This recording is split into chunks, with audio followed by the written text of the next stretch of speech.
kita ingin memulai dari cerita-cerita besar yang tadi disampaikan oleh Pak Faiz. Apa kira-kira yang bisa kita jadikan inspirasi dari ajaran-ajaran leluhur di masa lalu terkait dengan dunia pendidikan, Pak Faiz? Baik, tadi saya sudah nyinggung Kapitayan ya. Setelah era itu mungkin Bapak Ibu guru juga teman-teman masih ingat kejayaan Sriwijaya. Sriwijaya. Iya. Jadi beberapa bulan yang lalu saya membaca surat yang dikirimkan oleh Sri Indrawarman, Raja Sriwijaya saat itu pada Khalifah Umar bin Abdul Aziz. Oh gitu ya? Ya. Isinya luar biasa. Gimana Pak? Mereka berdua ini ingin bertukar informasi tentang agama masing-masing. Jadi termasuk Sri Indrawarman ingin, mbok saya diajari tentang agama Tuhan, agama sederhananya begitu. Dan ini menurut saya luar biasa loh. Hari ini kan kita mbok yo yang toleran dong, mbok yo yang menghargai agama lain dong. Rajanya itu yang harusnya punya kuasa besar malah mbok saya diajari agama yang baru itu. Dan Sriwijaya itu dikenal sebagai pusat kajian Buddha terbesar di dunia saat itu. Ya. Mungkin Mas Ali pernah dengar ada seorang biksu levelnya internasional sudah, namanya Biksu Dharma Kirti. Ya.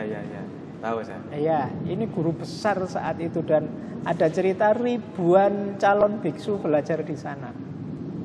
Yang kurikulumnya 2 itu, selain tentang agama Buddha juga bahasa Sanskerta.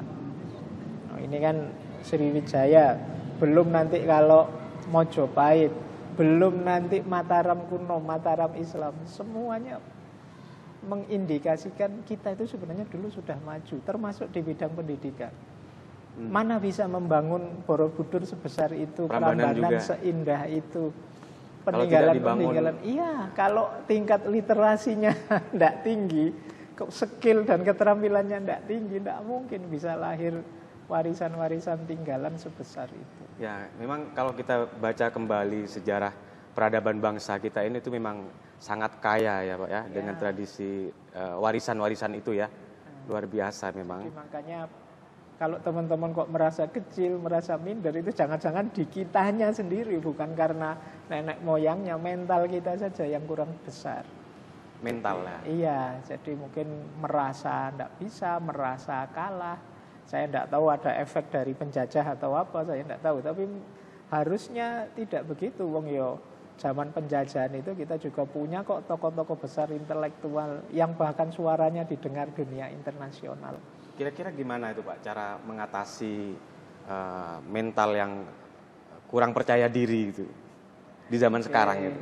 Ya, sebenarnya memang untuk bisa percaya diri syarat utamanya memang mengenali diri. Mengenali diri? Iya, kalau tidak kenal dirinya ya sulit percaya dengan dirinya. Seperti saya, kalau tidak ngerti saya itu bisa apa sih, tidak bisa apa ya saya mengenali potensi diri. Saya tidak kenal diri saya, tidak bisa. Berarti sebagai bangsa juga begitu. Kalau ingin ngerti bagaimana saya harus percaya diri, ya saya harus tahu yang dipercaya itu apa sih, siapa sih. Sebagai bangsa berarti ya harus kenal bangsanya. Oke. Jadi kenal sejarahnya, kenal cara berpikirnya, kenal mode realitas, mode epistemologi dan lain sebagainya. Nah, dari situ terus ternyata kita itu punya kelebihan di sini. Meskipun harus di-upgrade lagi di sini, harus dikembangkan lagi di sini. Kita siap berjuang. Nah, ini percaya diri. Jadi ditumbuhkan pertama-tama dengan ilmu, dengan pemahaman terhadap diri. Dan ya berarti ini PR kita semua. Ya. Karena saya tidak tahu ya, sekarang kan sebenarnya zaman informasi mudah. Kita menyebarkan tentang apa saja itu mudah. Sebenarnya informasi-informasi tentang kebesaran bangsa itu medianya sangat banyak. Harusnya bisa viral itu isinya yang ini. Hal-hal yang positif ya? Isinya semacam itu. Saya tidak tahu nanti jalan, mungkin satu guru dan teman-teman yang lain bisa lah menginisiasi untuk memviralkan hal-hal yang positif yang membanggakan sehingga pride kita sebagai bangsa muncul. Orang itu kalau sudah percaya diri, langkahnya mantap. Kita ini kan serba sering ragu-ragu. Ya. Mau ini bagus sih, tapi nanti jangan-jangan ganti aturan. Jangan-jangan kebijakannya berubah, jangan-jangan situasinya. Jadi kita serba ragu karena kita tidak mantap dengan diri kita. Satu hal yang ingin saya garis bawahi tadi Bapak Is. Ternyata tradisi belajar, menuntut ilmu, dan juga di dalamnya ada nilai-nilai toleransi, itu sudah diajarkan oleh para leluhur kita ya. Artinya kalau hari ini ada orang yang tidak toleran, tidak mau belajar baik formal maupun informal, mestinya bisa mengaca dan membaca kembali sejarah masa lalu itu ya. Iya, banyak. Saya lanjutkan tadi. Gimana, saya itu membaca Kapitayan tadi loh. Jadi para wali itu ternyata mengambil informasi-informasi dari agama kuno Kapitayan itu dan tidak segan menggunakannya untuk agama Islam. Saya membaca misalnya langgar. Struktur langgar. Mungkin Mas Ali ngerti langgar ini ya. Tempat mengaji pada musola, umumnya. Musola zaman dulu itu ada tempat imaman yang agak menjorok keluar sedikit dan kosong. Model ini kalau di yang saya baca itu ini sebenarnya model tempat peribadatannya Kapitayan. Kapitayan itu Tuhannya namanya Sang Hyang Toyo. Toyo itu artinya kekosongan. Okay. Jadi berarti makanya ada ruang menonjol kosong. Tapi terus oleh para wali diambil, dipakai, wis yang menonjol itu tempatnya imam.